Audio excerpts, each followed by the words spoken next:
자, 이제 이번 시간에 여러분들 교재 302페이지에 보시면 사업의 시행이라고 되어 있죠. 이제 본격적인 여기서부터 이제 사업 시행을 말해요. 여기까지는 사업과 관련된 준비 단계를 보시면 되고, 이제 본격적인 사업으로 들어가자. 바로 분양 신청부터 들어갑니다. 그래서 분양 신청을 하려면 언제부터? 사업 시행 계획 인가의 고시가 있은 날. 이거죠. 사업 시행 계획 인가의 고시가 있은 날부터 며칠 내에? 120일 이내에.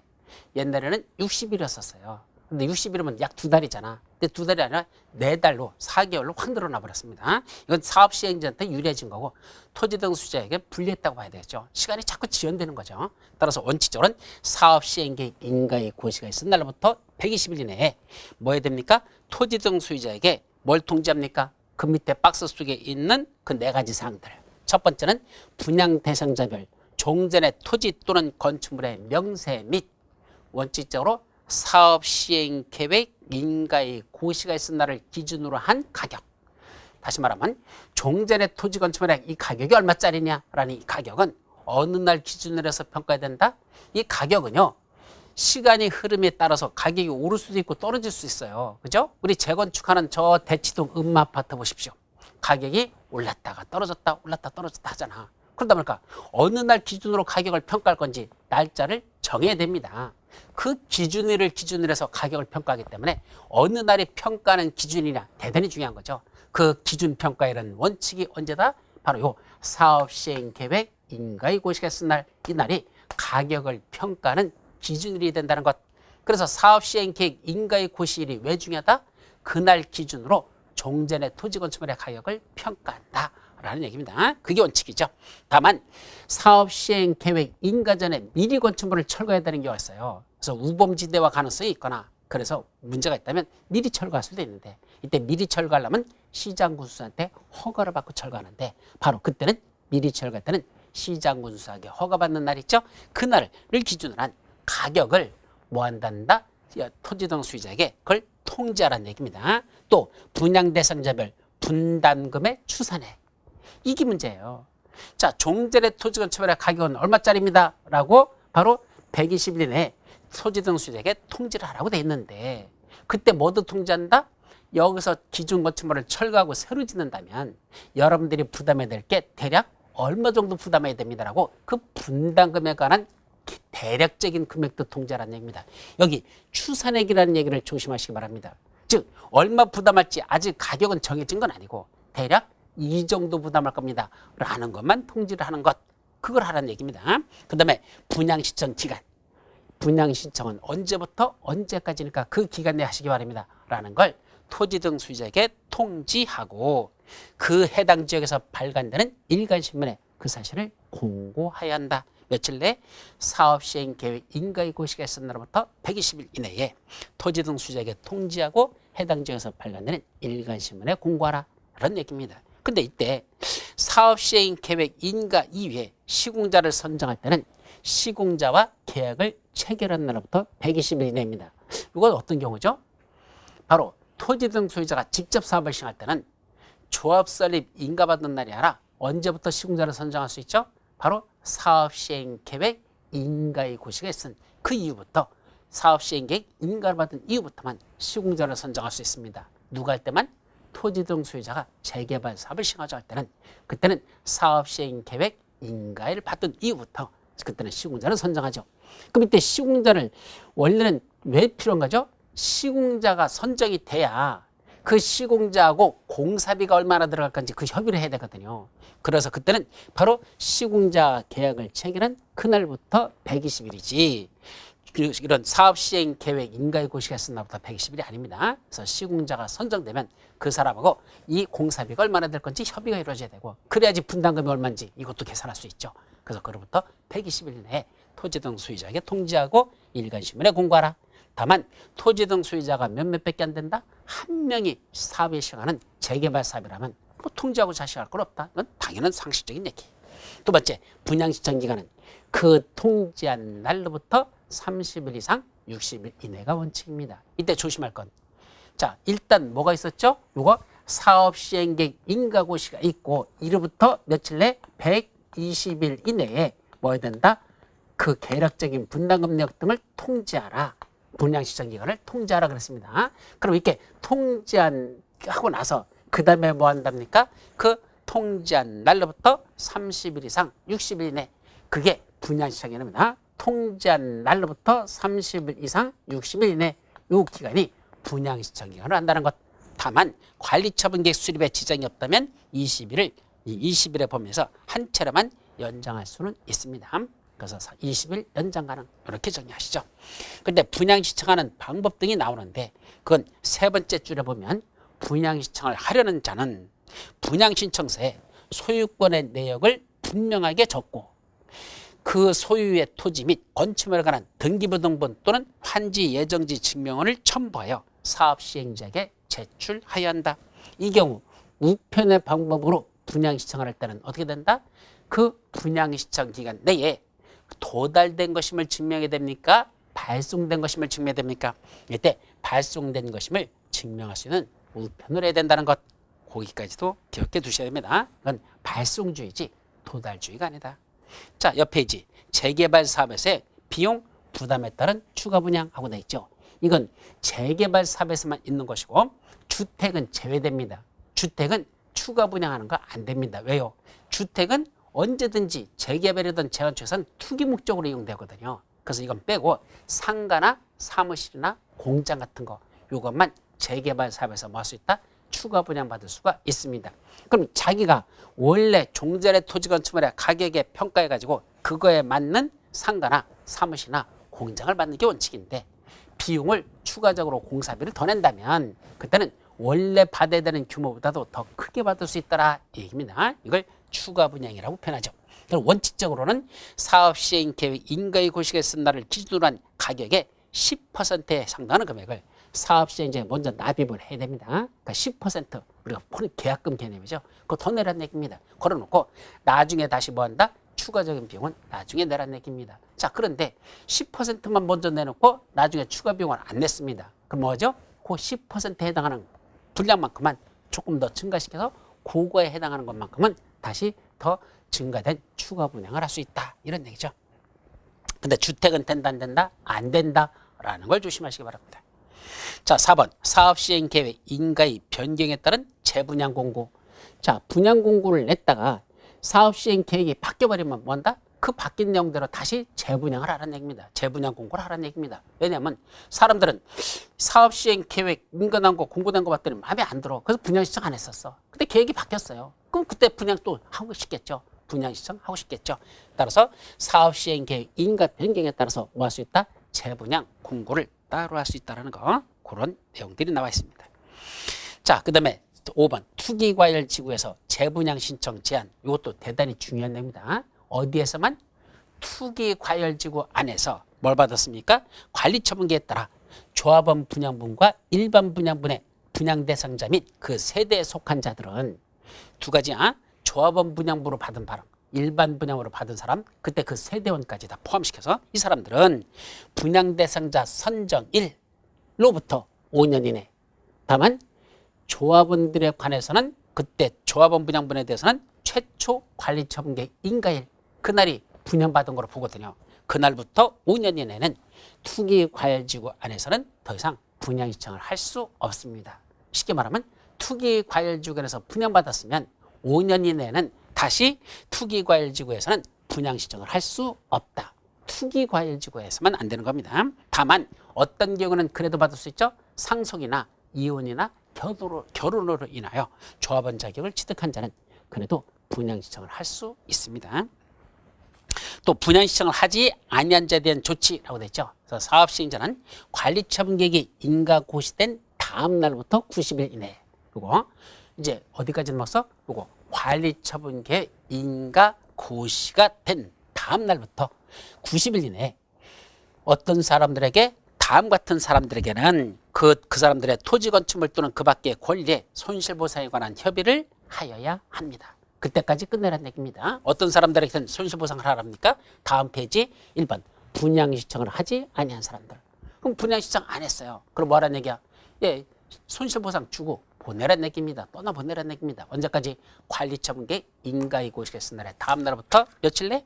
90일 이내에 그런 이제 협의를 해가지고 보상비 주고 떠나보내라는 얘기입니다. 두 번째, 분양신청 기간 종료 전에 분양신청을 중간에 처리한 사람. 분양신청을 했다가 분양신청 기간 종료일 전에 분양신청을 다시 처리한 사람이 있어. 결국 분양신청 안 한 사람과 똑같은 거죠. 그분도 90일 내에 손실보상금 주고 떠나보내는 거죠. 세 번째, 투기과열지구안에서 분양받은 사람은 5년 동안은 재분양 금지돼 있죠. 그 사람들 분양신청 들어왔으면 그분들에게도 현금 청산해서 떠나버려라. 또 인가된 관리처분계에서 분양 대상에서 제외된 사람들, 예, 분양신청은 들어왔는데 분양 대상에 맞지를 않아요. 너무 지나치게 작은 토지 건축물을 갖고 있단다. 너무 좁은 토지 건축물을 갖고 있다. 분양 대상자가 안 된다. 미안하다. 너는 돈 받고 떠나라. 그분도 현금 청산으로 하라. 이 소리입니다. 며칠 내한답니까? 관리처분계 인가고 시일의 다음 날부터 90일 이내에 그런 현금 청산하는 손실보상을 완료해야 된다는 얘기죠. 다만 손실보상의 협의는 언제부터 시작할 수 있죠? 분양신청기간 종료일의 다음 날부터. 분양신청기간 끝났죠? 다음 날부터 그분들한테는 일단 협의 들어가고 종료해서 실제로 그 사람에게 손실보상금 주고 끝내는 건 관리처분계 인가고시일의 다음 날부터 90일 이내에 그때는 끝내야 됩니다. 다만 이때 현금으로 청산한 경우에 청산금액은 사업시행자와 토지 등 소유자가 서로 협의해서 정하도록 됐단다. 협의해서 정합니다. 자, 그렇게 돼 있고 다음 페이지 보시면 손실보상 미협의 시 조치라는 게 2번으로 나오죠. 다시 말하면 손실보상에 관한 협의가 성립되지 않았습니다. 예, 90일 내에 손실보상 협의를 하고 있는데 협의가 안 돼요. 그러면 어떻게 될까? 그때는 그 기간의 만료일 다음 날부터 다시 60일 이내에. 그럼 원래는 관리처분계획 인가고시일 다음 날부터 90일 이내에 손실보상에 관한 협의를 완료해야 되는데 그 90일 내에 협의가 완료되지 않았죠? 협의가 안 됐죠? 그러면 다시 또 그 다음 날부터 며칠까지 60일 이내에 수용 재결을 신청하거나 매도 청구 소송을 제기해야 된다. 예, 그분들하고 가격이 안 정해지니까 그때는 관할 토지수용원에다 이 금액 좀 정해주세요라고 신청하는 건 관할 토지수용이라는 건 그건 수용에 따른 재결 신청을 하는 것이고, 아니 법원에다가 이 사람 땅 협의가 안 되니까 얼마를 주면 줄 건지 금액 좀 결정해 주세요라고 신청하는 건 매도 청구 소송을 제기하는 겁니다. 이와 같이 수용 재결을 신청하나 매도 청구 소송을 제기하여야 한다라고 되어 있죠. 그래서 사업 시행자는 그 법정 기간을 넘겨서 수용 재결을 신청하거나 매도 청구 소송을 제기하게 되면 해당 토지 등 소유자에게 지연 일수에 따른 이자도 지급해야 된다는 거. 지연 일수에 따른 지연에 따른 지연 일수에 따른 이자 지급이라는 것도 있습니다. 맨 밑에 분양 신청 후 자녀분에 대한 처리. 자, 분양 신청을 했더니 남은 게 있습니다. 분양 신청하고 남은 게 있어. 남은 거 어떻게 할까요? 자녀분은 정관 등 또는 사업 시행 계획으로 정하는 목적을 위하여 그 자녀분을 남겨두는 건 뭐죠? 일정한 목적에서 남겨두는 걸 보류지, 예, 보류지로 정하거나 또는 조합원 또는 토지 등 소유자 이외의 자에게 분양할 수 있다. 한마디로 일반 분양이 가능하다. 이런 얘기야. 그건 일반 분양이죠. 그래서 보류지로 남겨두거나 일반 분양을 할 수 있다. 그런 뜻입니다. 자, 이제 뭐로 넘어가자? 요거 관리처분계획으로 넘어갑니다. 그래서 관리처분계획은 사업 시행자가 사업을 시행하기 전에 작성하는 행정계획의 일종이다. 다시 말하면 분양 신청 들어온 사람들에게 새로운 대지 건축물을 어떻게 만들어 가지고 그 종전에 분양 신청 들어온 사람들에게 어떻게 만들어 줄 것이냐는 구체적인 청사진, 이것이 바로 관리처분계획이다. 이 소리야. 그래서 관리처분계획은 언제까지 수립합니까? 다음 페이지에 보면 관리처분계획 내용하고 나와 있죠. 그래서 사업 시행자는 분양 신청 기간이 종료된 때는 분양 신청의 현황을 기초로 다음의 사항이 포함된 관리처분계획을 수립하여 그 밑에 1, 2, 3, 4, 5, 6, 7, 8, 9 들어가죠. 이런 내용이 포함되는 관리처분계획을 수립해서 누구에게? 시장군수 등의 인가를 받아야 된다. 이게 관리처분계획을 수립해서 시장군수 등에게 인가받아라. 다만 관리처분계획을 중간에 변경하거나 중지하거나 또는 폐지할 때도 역시 뭐 받는데? 인가받아야 되는데 경면 변경은 인가받는 게 아니라 신고만으로 할 수 있다. 변경, 신고할 수 있어요. 자, 그 경면 변경부터 먼저 볼까요? 여러분들 305페이지 맨 밑에 박스 속에 보면 시험학습에 관리처분계획 내용 중 시장군수 등에게 신고하고 할 수 있는 경면 변경이라는 게 있죠. 그 중에 시험 문제 나왔던 게 바로 1번입니다. 1번 계산 착오, 오기, 누락 등에 따른 조서의 단순 정정인 경우 예, 숫자를 잘못 계산했다 또는 기재하는 걸 잘못했다. 그래서 오탈자 같은 게 있다고 그러잖아. 오기 누락 등이 있는 경우에는 단순 다른 조서에 단순한 정정인 경우에는 뭔단다? 경면 변경으로서 신고가 나오면 되는데 시험 문제 난 건 괄호 속에 있는 게 나갑니다. 여러분들 본고사 시험에서는요. 가장 요새 출제되는 경우이 뭐다? 괄호 속에는 예외들이 시험 문제 잘 납니다. 아까 위에서 저쪽 전 페이지 여러분들 303페이지 맨 위에서 재개발 사업에서 원래 지가 분양 시청가보다도 더 많은 걸 받을 수 있다. 추가 분양 받을 수 있죠? 뭐는 빼고 주택은 제외. 괄호 속에 있잖아. 주택은 제외. 아직 시험 문제 안 났지만 그런 걸 시험 문제 낸다는 얘기입니다. 여기서도 괄호 속에 있는 거 불이익을 받는 자가 없는 경우에만 해당하고 됐잖아. 그럼 자 단순 정정이지만 그 기록을 다시 바꿈으로써 누군가가 불이익을 받는 사람이 있다면 그때는 변경 신고만으로는 안 됩니다. 관리청객 변경 인가를 받아야 된다. 근데 불이익을 받는 자가 있는 계산착오라든지 오기라든지 단순한 정정, 예, 그때는 다시 인가받아야 되지 그건 신고만으로는 안 된다. 요게 작년도 시험 문제 출제됐던 내용입니다. 이런 식으로 경면 변경에 해당하는 것 어떤 것들이냐? 이것은 변경 신고만 할 수 있다라는 내용인데 그 첫 번째 게 시험 문제 나섰습니다. 어쨌든 이런 관리청계 들어갈 내용이 무엇이 있을까? 그 괄호 속에 쭉 들어있어요. 그중에 분양 설계. 관리청에 들어가는 거 분양 설계가 뭐죠? 우리 환지 설계와 똑같은 거야. 환지 계획을 할 때는 종전의 토지 건축물을 어떻게 새로 만들 것이냐고 그 그림을 그려서 만들었었죠. 똑같아요. 종전의 토지 건축물을 가진 사람들 이거 때려보시고 새로 건물 지면 그거 누구한테 어떻게 줄 것이냐라는 이게 바로 여기서 말하는 이런 분양 설계가 되겠습니다. 그럼 분양 설계는 어느 날 기준으로 해서 작성할까? 분양 설계를 수립하는 기준일이 언제일까? 바로 분양 신청 기간이 만료되는 날을 기준으로 해서 합니다. 무슨 말이냐면 분양 신청 기간이 만료되는 날 누가 분양 신청했는지 안 했는지가 가려지죠? 그러면 분양 신청 들어온 사람들을 대상으로 너는 몇 동 몇 호, 너는 몇 동 몇 호, 너는 몇 동 주겠다는 그 설계 도면이 그려집니다. 그게 바로 분양 설계는 분양 신청 기간이 만료되는 날을 기준으로 해서 수립한다라는 뜻입니다. 거기 분양 대상자의 주소 및 성명 당연히 들어가야 되고 그 다음 거 분양 대상자별 분양 예정인 대지 또는 건축물의 추산액 이거는 추산액입니다. 새로 짓는다면 대략 얼마 정도로 분양할 거니까 너 그리 알고 있어라 라는 추산액만 알려줍니다. 근데 이게 문제예요. 추산액만 알려주다 보니까 확정 금액이 아니거든요. 그럼 확정 금액이 아니고 나중에는 자꾸 올라가요. 관리처분계획 변경 올라가, 변경 올라가, 가격이 자꾸 올라가요. 그래서 자기 부담금이 자꾸 늘어납니다. 그럼 나중에 사람들이 뭐 하죠? 뭐야 이거 처음에는 뭐 관리처분계획 인가할 때는 되게 싸게 주는 척 하더니 자꾸 변경해서 자꾸 값이 올라가네? 이게 문제입니다.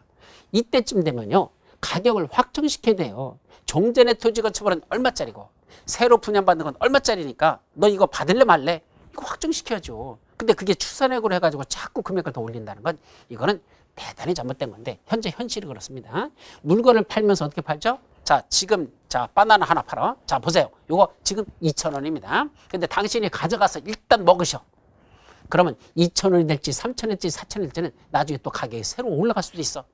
아 그러면서 팔아먹으면 이걸 사야 됩니까? 말아야 됩니까? 말도 안 되는 소리죠. 가격을 확정시키지 않고 추산액이라는 거로 가격을 정한다는 것. 분양 예정인 대지 건축물의 확정 금액이 아니라 추산액이라는 이것이 상당히 심각한 문제가 있는 거죠. 하여튼 그렇게 됐습니다. 근데 종전의 토지 건축물의 5번에 보면 종전의 토지 건축물의 명세 및 어느 날 기준으로 한 거 항상 똑같아. 가격을 정하는 날은 사업 시행 계획 인가의 고시에 쓴 날. 그날을 기준으로 한 가격. 이것을 역시 관리청에다 또 명시를 해야 됩니다. 다만 미리 철거하게 되면 시장 건수등에게 허가받은 날을 기준으로 한 가격을 명시해야 된다. 더 나가서 정비사업비의 추산액, 예, 사업비가 대략 얼마 정도 들 것이다. 이것도 무슨 추산액이야. 시공자가 선정됐으면 가격이 이미 나왔어야죠. 시공자가 선정됐는데 아직도 가격이 추산액이라는 게 말이 됩니까? 공사비는 얼마라고 확정이 돼야죠.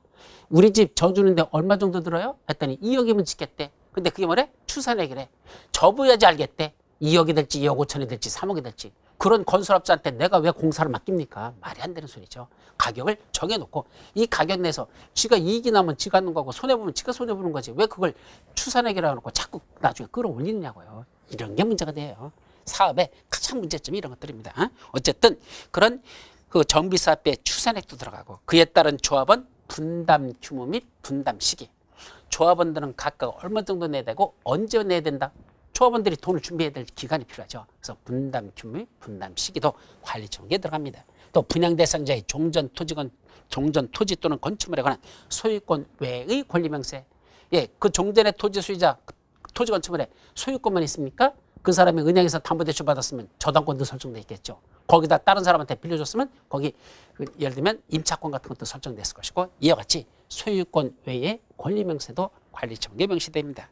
또 세입자별 손실보상을 위한 권리 명세 및 그 평가, 예, 세입자한테 얼마나 줘야 될 건지 그 가격 같은 것들이 그것도 관리 청구에 명시하도록 되어 있다라는 얘기입니다.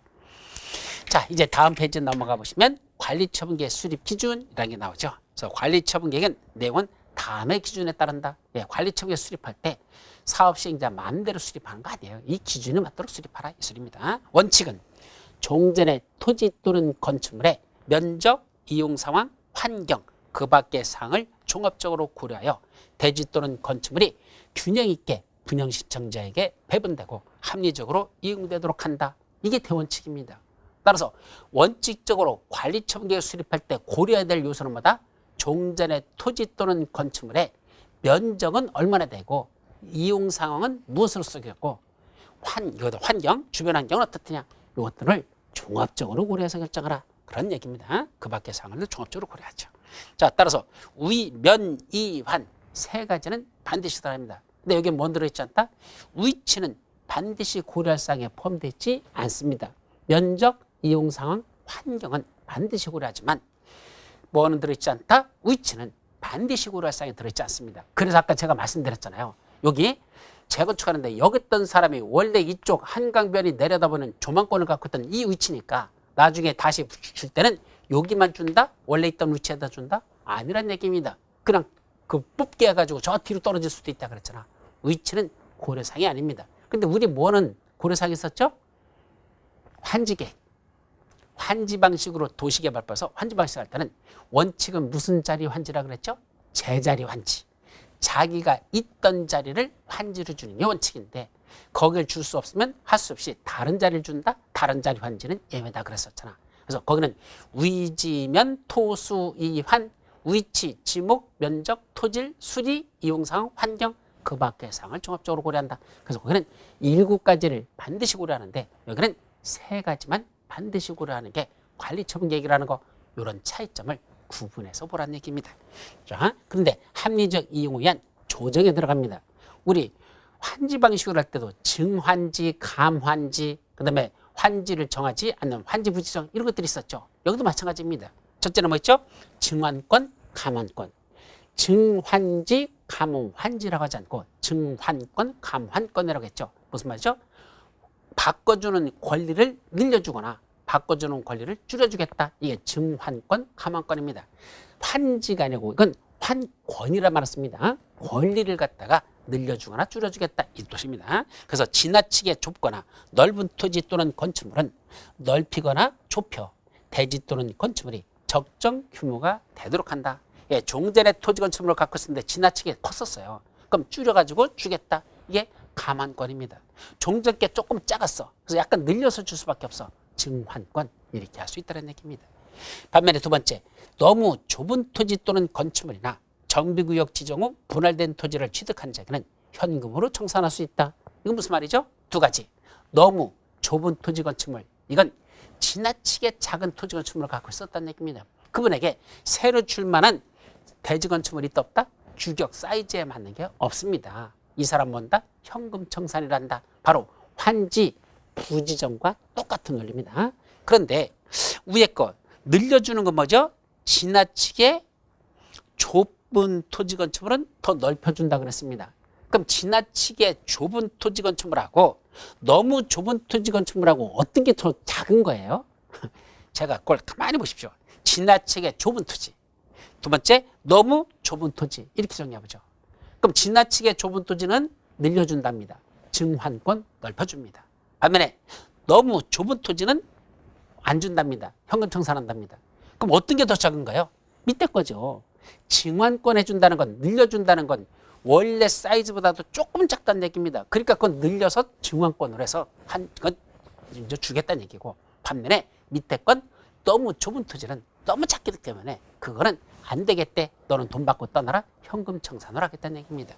근데 지나치게 좁다고 너무 좁다고 비교해보면 도대체 별 구분이 안 돼요. 저는 오히려 저는 거꾸로 지나치게 좁다가 더 좁은 것 같거든. 너무 좁은 것보다도 지나치게 좁다. 이게 더 좁은 거 아닌가? 저는 국어 실력이 저는 그렇게 느껴지거든요. 그러니까 이건 법을 만드는 자들이 아무 생각도 없이 이따위로 문자 쓰고 싶은 대로 아무거나 문자라고 써가지고 이렇게 버리면 도대체 우리는 어떻게 정해야 됩니까? 예, 지나치게 좁은 토지 건축물은 약간 늘려서 주고 넓혀주고 너무 좁은 토지 건축물은 환지를 그때는 너한테는 다시 그 관리처분계에서 정해주지 않고 현금 청산할 수 있다라는 뜻입니다. 또 하나 있죠. 정비구역 지정 후 분할된 토지를 취득한 자. 바로 이거.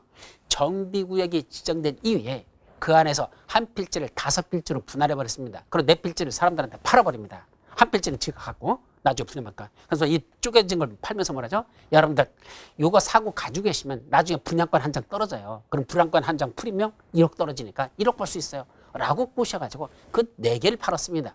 그걸 취득한 사람들은 나중에 분양권을 받습니까? 현금으로 청산할 수 있습니까? 현금으로 청산할 수 있답니다. 분양권 못 받습니다. 그 현금 청산하면 감정평가해가지고 주거든. 프리미엄 붙어서 줄 줄 알았더니 결국 현금 청산 나가면 그분은 손해를 볼 수가 있습니다. 따라서 너무 좁은 토지 또는 건축물이거나 정비구역이 지정된 이후에 분할된 토지를 취득하는 사람들은 결국 뭐 한다? 현금으로 청산할 수 있다는 것. 따라서 분양을 못 받기 때문에 그때는 손해를 볼 수 있다는 걸 조심해서 기억하라는 얘기입니다. 세 번째는 재 또는 의상상의 우회를 방지하기 위하여 토지의 규모를 조정할 특별할 필요가 있는 때에는 이건 재 또는 의상상의 우회를 방지해서 토지 규모를 조정할 필요가 있답니다. 그때는 첫째, 너무 좁은 토지를 넓혀. 이렇게 썼어. 그냥 넓혀라고 끝났습니다. 그래서 너무 좁은 토지를 넓혀 이 토지를 가름하여 보상을 하거나 그 다음에 건축물의 일부와 그 건축물의 대지에 공유지분을 교부할 수 있다라고 써놨는데 저는 이 말귀를 잘 못 알아듣겠어요. 너무 좁은 토지를 넓혀라고 했는데 그게 아니고 너무 좁은 토지는 뭔다? 더 넓혀준단다. 일종의 증언권으로 보고 두 번째는 토지를 가름하여 보상을 한단다.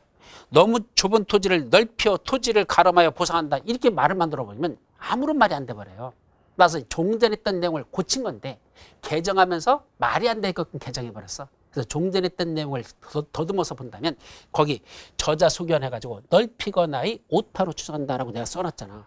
예, 종전에는 그런 의미로 써놨었거든요. 그래놓고는 개정하면서 말이 안 되는 만들다가 뭔가 문장을 만들다가 말아버린 이런 이상한 문장이 돼가지고 말이 안 돼. 따라서 일단 그렇게 이해하셔요. 너무 좁은 토지는 뭔다? 넓혀주겠다. 두 번째, 토지 대신에 가름하여 보상한다. 그 토지 대신에 보상한다는 건 현금 청산 뿌리는 거죠. 세 번째는 건축물의 일부와 그 건축물의 대지에 공유지분을 교부할 수 있다. 이게 뭐죠? 입체환지 개념이잖아. 그래서 여기는 입체환권이라고 말했습니다. 그래서 너무 좁은 토지는 넓혀주고 두 번째, 토지에 가름해서 현금 보상해서 떠나보내고 세 번째, 건축물의 일부와 건축물의 대지에 공유지분을 교부하는 입체환권으로 줄 수도 있다. 이렇게 이해해 주시면 됩니다. 자, 그 옆에 관리처분의 기준 등 해가지고 주거환경 개선 사업과 재개발 사업의 기준, 그 다음에 맨 밑에 재건축 사업의 기준 등이 나오는데 글쎄요, 너무 많은 내용들이야. 이걸 일일이 다 하나씩 외운다는 건 불가능해요. 시간 되면 한번 읽어보시고 안 되면 넘어가십시오. 넘어가. 주택의 공급 기준, 이거는 시험 문제 또 항상 영수인에 올라 있습니다. 그래서 주택을 공급하는 기준은 어떻게 줄 것이냐. 요거 첫째, 1세대 또는 1명이 하나 이상의 주택 또는 토지를 소유한 경우는 몇 주택을 준다?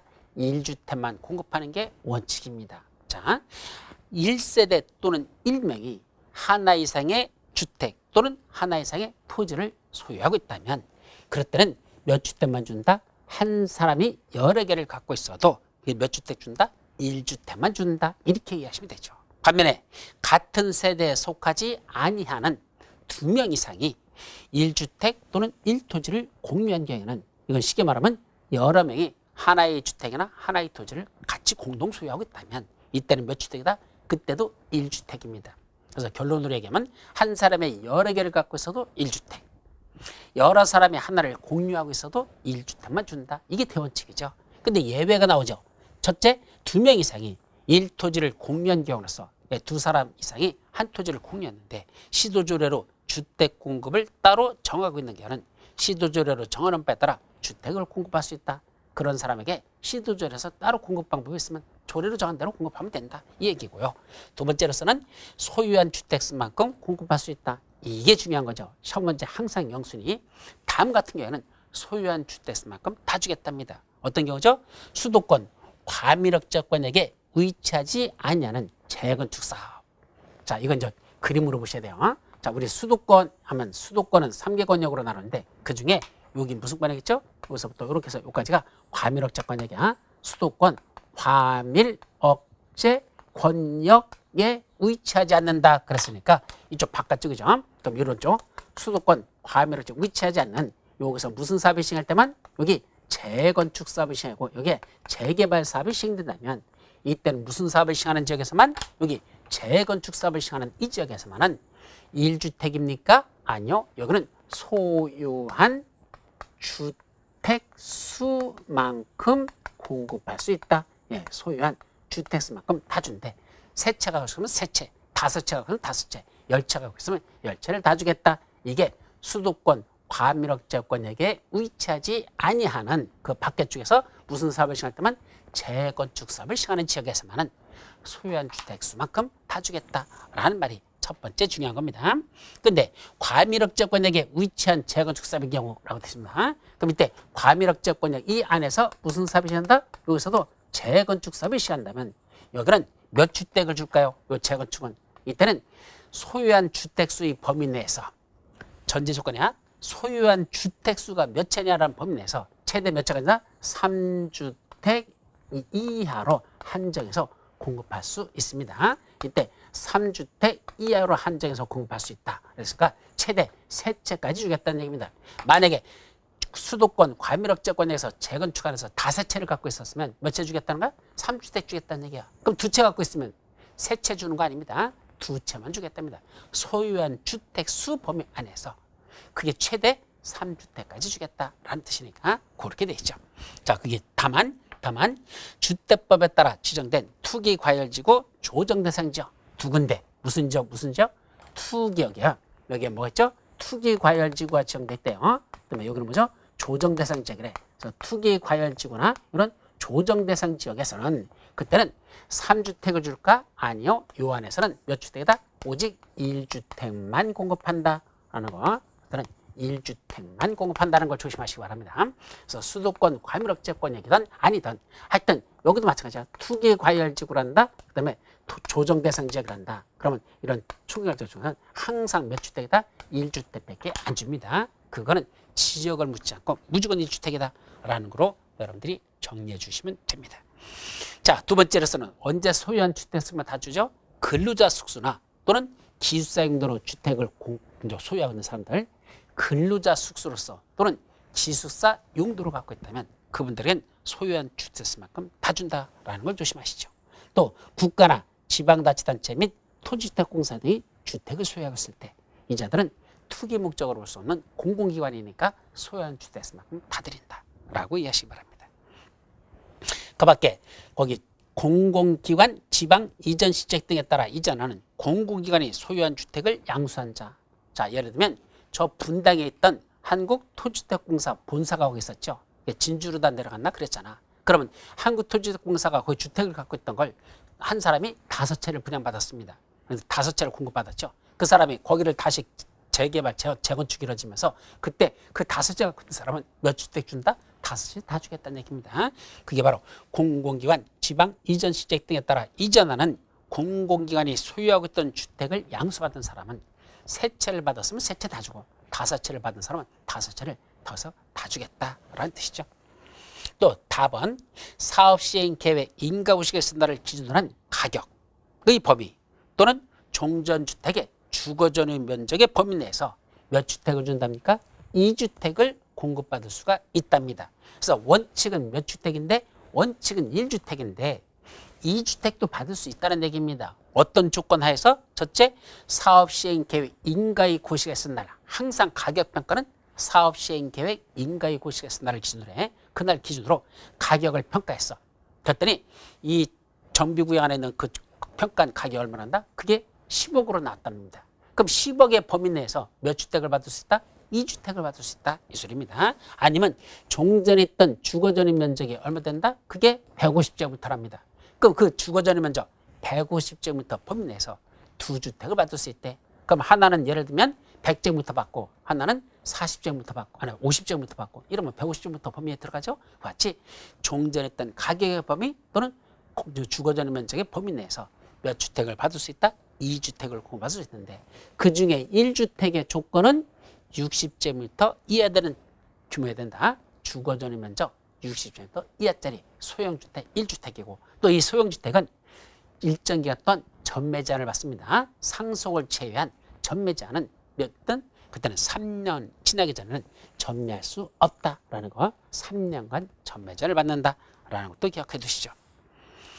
자, 이제 마지막 주택 등 건축물에 분양받을 권리의 산정 기준일이라는 게 있죠. 권리 산정 기준일이라고 표현하는데 이 권리 산정 기준이 뭐죠? 분양을 신청할 수 있는 자격을 아무에게나 다 주겠다는 게 아닙니다. 이 안에 살고 있다 하더라도 이 안에 어떤 사람들이 있죠? 투기 목적으로 들어온 사람들이 있습니다. 이분들은 분양권 줘야 됩니까? 안 줘야 됩니까? 예, 분양 신청 그건 너는 잘 자격이 없다. 분양 신청할 자격을 박탈시켜버리는 겁니다. 그럼 종전부터 살고 있는 사람에 대해 사업이 시행된다는 걸 알고 투기 목적으로 들어온 사람에 대해 바로 사업이 시행된다는 걸 알고 투기 목적으로 들어온 사람들은 분양권을 주지 말자는 얘기입니다. 현금 청산해서 그냥 쫓아버리자는 얘기입니다. 그렇죠. 그럴 때 그걸 권리 산정 기준일이라고 하고 그 권리 산정 기준일 다음 날부터 이 취득한 사람들에게 대해서는 분양권을 제한할 수 있다는 거 그렇게 기억해 두시면 됩니다. 그러면 언제까지 취득한 사람만 분양권을 주겠다? 권리 산정 기준일까지 취득하는 사람들 있죠. 그분들에게는 나중에 분양권을 주고 권리 산정 기준일 다음 날부터 취득하는 사람들에게는 분양권을 주지 않겠다는 뜻이다. 그 권리 산정 기준일이 언제냐? 원칙은 언제죠? 정비구역 지정 고시가 있던 날입니다. 그래서 여기 있던 우리 여기 있죠. 저기 정비구역 지정 고시가 있던 날, 이날 현재 취득해서 갖고 있는 사람들 그분들에게는 나중에 분양권을 주자는 얘기입니다. 근데 정비구역 지정 고시된 이후에 취득한 사람들 있잖아. 그분들은 원칙적으로 분양권을 주지 말자는 얘기입니다. 그래서 원칙은 정비구역 지정고시일이죠. 그런데 정비구역 지정고시라고 이 기본계획 수립고시일 이거 이날하고 요 사이에서 따로 기준을 정할 수도 있다는 얘기입니다. 왜 그러죠? 투기 바람이 부는 지역은요. 정비구역 지정되기 이전부터 막 들어와가지고 그 분양권 취득하려고 사는 사람들 있거든. 그분들을 방지하려고 기본계획 수립 후 정비구역 지정고시 요 사이에서 다시 뭘 정할 수 있다? 기준일이라는 걸 따로 정할 수 있고 그 기준이 정해지면 그날 다음 날부터 취득하는 사람들은 분양권을 제한받는다는 것. 따라서 정비사업이 시행되는 지역 안에서 여러분들이 조심할 건 어느 날을 기준으로 하는지 이 기준일부터 먼저 따져보셔야 돼요. 그래서 기준일이 먼저 정해지고 그 기준일 다음 날부터 취득하는 사람들은 분양권 받을 생각 포기하시고 그 이전부터 취득한 사람들만 그 기준일 당일까지만 취득한 사람 그분들에게만 분양권을 준다는 거 아셨죠? 그렇게 기억합니다. 그게 바로 두 번째 줄 정비구역 지정고시가 있은 날 또는 시도지사가 투기를 억제하기 위하여 기본계획 수립 후 정비구역 지정고시 전에 따로 정하는 날 그날을 무슨 날이 한다? 기준일이라고 표현하고 그러니까 원래 기준일은 언제야? 정비구역 지정고시일이 기준이야. 근데 따로 정하면 요때 기준을 정하면 그 기준일 다음 날을 기준으로 건축물을 분양받을 권리를 산정한다. 예, 그 다음 날부터 들어온 사람들은 분양권을 주고 그 전에 취득한 사람은 안 준대. 그럼 어떤 사람들일까? 그 기준을 다음에 뭐한 사람들? 그 밑에 가나다라 네 가지 나오잖아. 요거 첫 문제 한번 났었어요. 첫째는 한 필지 토지가 여러 개 필지로 분할했다. 아까 말했잖아. 한 필지를 갖고 있던 걸 5필지로 나눴습니다. 그리고 한 필지는 지가 갖고 있고 4필지를 사람들에게 팔았습니다. 그 취득한 사람들 분양권 받을까 못 받을까? 이거는 따져보자는 얘기입니다. 언제부터? 바로 원칙은 정비구역 지정고시일 이전에 그 분할된 주지를 취득한 사람들 있죠? 그분들은 분양권을 줍니다. 근데 정비구역에 지정고시된 이후에 취득한 사람들은 아까 현금으로 청산할 수 있다. 분양권 안 준다는 얘기입니다. 그때는 떠나봐야 된다는 얘기입니다. 두 번째는 단독주택 또는 다가구 주택이 다세주택으로 전환됐습니다. 단독주택이나 다가구는 무슨 주택이죠? 단독주택이니까 소유자가 한 명 개념입니다. 근데 다세주택은 구분 소유권을 할까 소유자가 여러 명이죠? 그럼 여러 개로 늘어났으니까 소유권도 여러 개가 되니까 분양권도 여러 장 받을 수 있잖아. 이 사람들도 이거 안 된다는 얘기입니다. 그래서 다세주택으로 해가지고 그 소유권 분할된 걸 취득하는 사람들 언제부터? 원칙은 정비구역 지정고 시일 다음 날부터 취득한 사람들, 그때 하면 분양권을 받을 수가 없습니다. 세 번째, 하나의 대지 안에 범위에 속하는 동일인 소유의 토지와 주택 등 건축물을 그 토지와 주택 등 건축물로 각각 분리하여 소유하는 경우. 자, 이건 무슨 사업에서 그랬죠? 우리 재건축 사업에서 토지하고 건축물하고 건축물과 부속 토지를 같이 갖고 있는 사람만 조합원으로 봤었잖아. 근데 토지하고 건축물을 분리시켜버리면 그때는 조합원으로 볼 수 없다. 토지 등 소유자로 볼 수 없죠? 바로 그 얘기입니다. 그러니까 분리되면은 이 사람들은 그게 소유권이 둘로 나눠진 거죠? 한 사람이 갖고 있던 소유권을 토지 소유자 따로, 건축 소유자 따로 나눴습니다. 이 사람들도 분양권을 안 주겠다는 얘기입니다. 또 라번, 나대지에 건축물을 새로 건축하거나 기존 건축물을 철거하고 다세대 같은 공동주택을 건축해서 토지 등 소유자가 증가한다. 맨 마지막, 토지 등 소유자가 증가한다. 이게 핵심이에요. 저 토지 등 소유자가 늘어났으니까 늘어난 것만큼은 뭐 할까? 그 사람들은 분양권을 주지 말자는 얘기입니다. 이런 걸 왜 그럴까요? 자, 여기에 원래는 하나의 구역에 실제로 조사했었어요. 우리 저기 인천 지역에 어떤 지역이 있었거든. 그래서 거기에 현재 정비사업이 시행되기 전에 토지 등 소유자가 몇 명 있느라고 계산해 봤더니 400몇 명 있었습니다. 근데 1년 후에 다시 거기 가지고 토지 등 소유자가 몇 명인가 계산해 봤더니 몇 명이 나온지 아십니까? 5,000명이 나왔습니다. 아니 1년 전만 해도 400여 명밖에 안 되던 지역이 갑자기 1년 후에 토지 등 소유자가 5,000명으로 늘어났다는 얘기입니다. 그럼 갑자기 거기서 사람들을 갖다 무슨 왕창 나가지고 5,000명으로 애들이 그냥 증가했느냐? 아니란 얘기입니다. 누가 들어온 거야? 아까 말한 한 필지 토지를 5필지로 나눠가지고 한 필지는 지가 갖고 네 필지는 사람들한테 팔았죠. 그럼 소유자가 몇 명이 늘어나는 거야? 한 명이었던 게 네 필지를 팔았다 4명이 늘어났죠. 그래서 한 명이었던 게 5명, 거기서만. 그죠? 또 이거 뭐 했던 건데 다가구 주택이 있던 걸 그걸 다세대로 전환시켜가지고 또는 제일 많았던 게 뭐냐면 단독주택을 사가지고 그걸 헐어버려요. 그럼 단독주택은 소유자가 한 명이잖아. 그죠? 헐어가지고 거기다가 16세대 되는 연립주택이나 또는 거기다가 다세대 주택을 줘버립니다. 그러면 토지 단독주택 소유자가 한 명이던 게 16세대로 늘어나니까 소유자가 16명으로 늘어나잖아. 그래서 단독주택을 밀어버리고 거기다 연립이나 다세대를 싹 줘버린 겁니다. 그러니까 소유자가 졸지에 갑자기 몇 명으로 났다? 400명대 있던 사람이 5,000명으로 늘어났습니다. 그럼 5,000명한테 분양권을 다 줘버리면 그거 사업성 거의 신뢰성이 없어집니다. 그러다 보니까 또 기존에 했던 건축물을 다 철거하고 새로 짓다 보니까 새 건물이 너무 많이 늘어났잖아. 정비사업은 노후불량 건축물의 숫자가 적어도 3분의 2 이상은 돼야 되는데 이게 웬걸? 새 건물이 늘어나서 새 건물이 50%를 차지해버렸습니다. 그럼 정비사업을 시행할 수 없게 되잖아. 그래서 결국 사업도 시행하지 못하면서 완전히 난개발만 돼버리는 그런 이상한 지역이 생긴 게 바로 인천에 있었습니다.